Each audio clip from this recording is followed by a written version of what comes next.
குணம்தான் கருத்தை தீர்மானிக்கிறது. அப்போ குணம் அப்படின்னா அதுக்கு முன்னாடி அது நம்மளுடைய இந்த களத்தினுடைய ஆதாரமும் தேகத்தினுடைய ஆதாரமும் இந்த ஒட்டுமொத்த அண்டத்தின் ஆதாரமா இருக்கு இந்த சத்திய தர்ம நேசம் மிக மிக முக்கியம்னு சொல்றேன். இப்ப இதெல்லாம் கடைபிடிச்சாதான் கருத்து ஓரளவுக்கு நம்ம கட்டுப்பாட்டுக்குள்ள வரும், ஓரளவுக்கு நியாயமா பார்ப்போம். இல்லை நம்ம 100% நியாயமா நமக்கு பார்க்க தெரியாது, நமக்கு அவ்விதத்தில் யாரும் சொல்லித்தரப்படவில்லை. இதை இப்படிதான் பார்க்கணும், இவர்களுக்கு இந்த அங்கீகாரம் கொடுக்கணும், இவங்களுக்கு இந்த மரியாதை கொடுக்கணும். வயதுக்கு ஒரு மரியாதை இருக்கான், அறிவுக்கு ஒரு மரியாதை இருக்கான், ஒரு அனுபவத்துக்கு ஒரு மரியாதை இருக்கு, அவன் சான்றுக்கு ஒரு மரியாதை இருக்கு, அவனுடைய சாதனைக்கு ஒரு மரியாதை இருக்கு, அவன் வாழ்ந்து வையத்தில் வாழ்வாங்கு வாழ்பவன், வானுரையும் தெய்வத்தில் வைக்கப்பட்டு இன்று தொலைப்பெறுபவன், வாழ்த்து பெறுபவன், அவனுக்கு ஒரு மரியாதை இருக்குன்னு இருக்கு. இன்னைக்கு இந்த உலகத்தை பாருங்களேன், சந்தை கடையா ஆக்கிட்டாங்க பாருங்களேன். இந்த வாடகை வாயர்கள், இந்த கூலிக்கு கூவிகள், எந்த பெரிய அற்புதர்களையும் சும்மா அவங்க பாட்டுக்கு அங்கிருந்து பேசின மாதிரி எதையும் பேசி இந்த உலகத்துல சில பேதங்களை செய்துக்கிட்டு இருக்காங்க. அதனால நம்ம மனசுக்குள்ளார ஆழ்நிலையில சஞ்சலத்தையும் சபலத்தையும் நமக்குள்ளார ஒரு தரத்தை போக்கிட்டாங்கன்னு சொல்றேன். இங்க யாரும் தரமுடையவர்கள் தான், பிறக்கையில் யாரும் தீயவர்கள் இல்லை.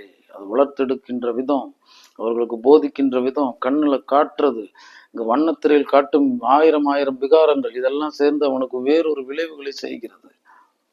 நல்லதை சொல்லிக் கொடுக்கணும், உள்ளதை சொல்லிக் கொடுக்கணும், மனித தன்மையை சொல்லிக் கொடுக்கணும். இங்க என்ன சொல்லிக் கொடுக்குறாங்க பாருங்க.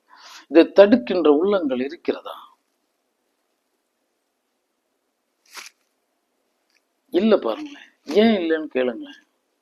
ஏன் இல்லை அப்படின்னா, நம்ம தனி மனித தரத்தை இழந்து விட்டோம். தனி ஒரு மனிதன் திறந்து விட்டால் சிறைச்சாலைகள் தேவையில்லை. இதற்கு என்ன அர்த்தம் போய் பாருங்க, உங்களுக்கு ஒரு பேருண்மை புரியும், பேருண்மை புரியும். ஏன்னா நம்மள சபலக்காடா, சஞ்சலக்காடா, சந்தேக காடா நம்ம மனசை ஆக்கிட்டாங்க. இங்க போதனைகளும் பாருங்க, ஆயிரம் ஆயிரம் விகாரங்கள், ஜாதியா, மொழியா, இனமா, பேதமா, வாதமா, சும்மா அவங்கவுங்க கடமையை செஞ்சுட்டு அவங்கவுங்க அத்துக்குள்ளற நாயகனா வாழ்ந்து ஒரு தன்னிறைவோடு வாழ்றது தானே. அதுதானே நம்மளோட தமிழ் சொன்னது, யாதும் முறை யாவரும் கேளீர், ஒன்றை குலம் ஒருவனே தேவன், பகிர்ந்துண்டு பல்லுயிர் ஓம்புங்கள். இதுதானே நிஜம். என் எதிர் வீட்டுக்காரன் தான், எதிர் வீட்டுக்காரன் இல்லை, அண்டை வீட்டுக்காரன் தானே, சண்டை வீட்டுக்காரன் இல்லை. இப்படி இங்கெல்லாம் பேதப்படுத்தினவங்களுக்கு எல்லாம் இங்க யாரும் கிடையாது. அதெல்லாம் அசைத்தவர்கள் பின்னாடி இருக்காங்க. இந்த அறிவிலிகள் அதையும் கொண்டாடிக்கிட்டு இருக்காங்க, அதன் பெயரால் இங்க வாதாடிக்கிட்டு இருக்காங்க. இறைவாதம் வேற. இங்க என்ன இறை, எந்த இறை களத்துக்கு வந்தது? ஏதாவது வந்திருக்கா? இங்க ஆயிரம் ஆயிரம் விகாரங்கள் நடக்கும்போது எங்கு போனது அந்த இறைவர்கள்? எங்கு போனார்கள் அந்த அவதூதர்கள்? எங்க இந்த இதெல்லாம் ஏன் அவன் தடுக்கல? ஒரு நல்ல மனிதன் தடுத்துருவானே, நல்ல மனிதன் ஒரு கருத்தை தெரிவிச்சிருவான். இங்க கருத்தும் தெரிவிக்க மாட்டாங்க, வரவும் மாட்டாங்க, எந்த உபயோகமும் கிடையாதுங்கிற நிலையில இருக்கிறதுக்கு தானே இங்க ஆயிரம் ஆயிரம் வசனங்கள், ஆயிரம் ஆயிரம் போதனைகள். இல்லை என் செல்வங்களே, உனக்குள்ள ஒரு இறைத்துவம் இருக்கிறது, இறை பண்பு இருக்கிறது. அந்த பண்பின் பெயரால் அறியப்படும் பொருளா இறை இருக்கிறது. அந்த மெய் அன்பின் பெயரால் அறியப்படும் பொருளா இருக்கு பேதம். பேதவாதிகளுக்கு இறையோ இறை அருள் அலைகளோ கிட்டுவதில்லை. அவன் வாழும் முறை சந்தை கடையாய் தன் மனதை ஆக்கிட்டு அதன் பெயரால தன்னை சாராத அல்லவர் அனைவரையும் அவன் வேறொரு கோணத்தில் கண்டு பகைமையின் பெயராலே வளர்கிறான். அவன் தன்னுடைய மனித தன்மையை இழந்துடுறான். குருநாதன் தான் சொன்னான், குமரா இங்க யாரையும் இறைவன் மகானாக படைக்கவில்லை குமரா, அவன் நல்ல மனிதனா வாழ்ந்தா போதும். அவன் வாழ்ந்ததின் விளைச்சல் அண்டத்திற்கே உதவாட்டியும் அவன் அடி நிழலுக்கு உதவுற மாதிரி அவனை சார்ந்திருக்கிறவங்களுக்கு உதவுனா போதும் தான் படைக்கப்பட்டது குமரா. அதனாலதான் நம்மளுடைய இந்து தர்மம், சத்தியம், தர்மம், இவை இரண்டையும் ரெண்டு கூறுகளை உடைய அறமே பிரதானம்னு வச்சுட்டு அறப்பள்ளி இவை அறம்பளர்த்த நாய்குடன் அறப்பள்ளி சனமந்திரம் 1000 முறை ஒரு நாளைக்கு நீங்க எல்லாம் கூறணும் அந்த நாமத்தை. அறம் தான் கடவுள், தூற்றுவதில்லை. விருந்தோம்பல், விருந்தினன் கடவுள். இறைவனுக்கு செய்யும் சேவையா அவனுக்கு செய்தான். பசித்தோர் முகம் பார், நல்லறமும் நட்பும் நடு நீங்காமலேன்னு இருந்து என் மக்களே, இந்த சாந்த சுபாவிகளே, இந்த தர்மவாசிகளே சாடுகின்றனர். என்ன காரணம் அப்படின்னா, கருத்துக்குள் பிழை, கருத்துக்குள் பிழை, கருத்துக்குள் பிழை திணிக்கப்பட்டது. ஏன்னா அதற்கும் சில அங்கீகாரங்கள் கிடைக்கிறது. அவர்களிடத்திலிருந்து பலனை பெறுபவர்கள் இங்கு ஆயிரம் ஆயிரம் பேதம் செய்து கொண்டிருக்கின்றனர். யாரும் நிம்மதியா உறங்க முடியாது. நம்ம மனசுக்குள்ள ஒரு சண்டை கடை இருக்கும். அறிந்தவர் அடங்கி என்புற்றனர். என் இறை எங்கும் இல்லை, எனக்குள் இருக்கிறது. எந்த இறையும் யாருக்கும் அருளப் போவதில்லை. என் தவத்தின் பலனாய், என் பக்தியின் பலனாய், என் நம்பிக்கையின் பலனாய் எனக்கு இறை அருள இருக்கிறது. இறை நாங்கள் ஒன்று இருந்தால் அருளிட வேண்டிதானே. இங்கே நம்ம கண்ணுக்கு முன்னாடி எவ்வளோ விகாரங்களை பார்க்குறோம். மனிதர்களே மனிதர்களுக்கு செய்கின்ற தீங்குகள் பார்க்குறோமா இல்லையா? நினைச்சு பார்க்க முடியுதா? அந்த மனிதத்தை கடந்துட்டு நம்ம பார்த்துக்கிட்டு தானே இருக்கோம். உணர்ந்து கொள்ளுங்கள் என் செல்வங்களே, உங்களுடைய கருத்தை கடன் கொடுத்து விடாதீர்கள். ஒரு சுய கருத்தோட உங்களை சுய கருத்துல திணிக்கிறதுக்குன்னே இங்கு ஆயிரம் போதனைகள் வந்துகிட்டு இருக்கு. அவைகளிடத்திலிருந்து விலகுங்கள். பாவப்பட்டவர்கள் நல்லா தெரிஞ்சுக்கணும்.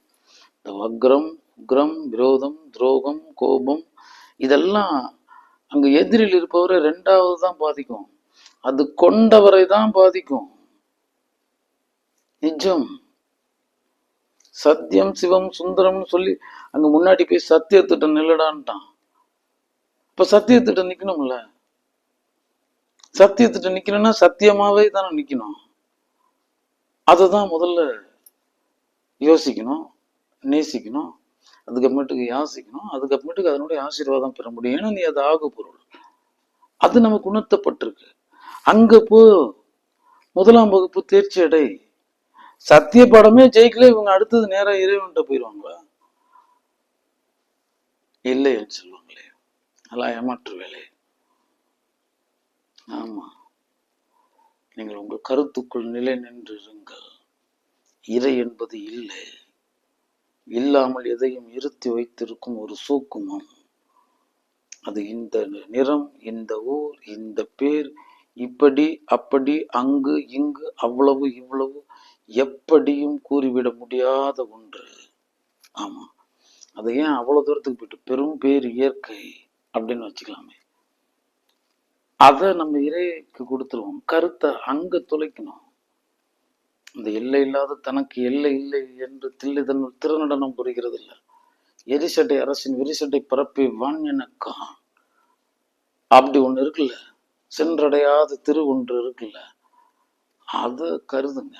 அதுக்கு ஒரு பேர் இல்லை, அதுக்கு ஒரு நிலைப்பாடு இல்லை. ஏன்னா இந்த வாதத்துல என்னன்னா, ஒன்று கண்டீர்னு முந்தி சொன்னவன் மூலன், அன்பே சிவமாய் அமர்ந்திருந்தாரன் முந்தி சொன்னவன் மூலன், உண்ணும் போதெல்லாம் ஒரு கைப்பிடி பிடித்துட்டு உண்றான்னு சொன்னவன் மூலன், பசித்தோர் முகம்பார் நல்லறமும் நட்பும் நடு நீங்காமலே நம்ம கிட்டபடி என்று அப்படின்னு சொன்னது தமிழ். இனிய உளவாக இன்னாத குரல் கனி இருப்ப காய்க்க வந்தற்று சொன்னது தமிழ்.